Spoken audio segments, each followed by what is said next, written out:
So my name's Sam and I'm currently a trainee site engineer working on Port of Tyne job in South Shields.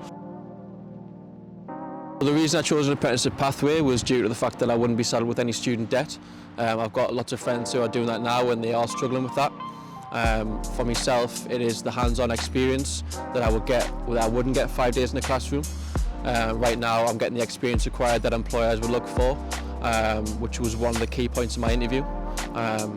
Throughout school and career development days, it was always key that employers were after someone who hadn't been 5 days in the classroom with what they were referring to as bookheads, whereas they wanted the hands-on experience which you could transfer straight into the working role because they don't have the time to teach you like they would in university.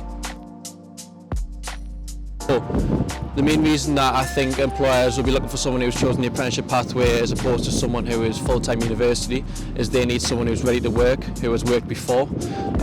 Employment demands now can't have time for someone to be taught on the job, they need to be ready to go. So I think having the apprenticeship pathway, you are fit and ready to work, you've worked before, you have the experience to continue to work, and it won't have any hindrance on the employer themselves. Having to spend that time themselves teaching you when they need to be completing work themselves. For myself, it was someone, I came through the Plan B programme where I had a family friend who worked on one of the sponsorships, and they told me about it, where through I applied.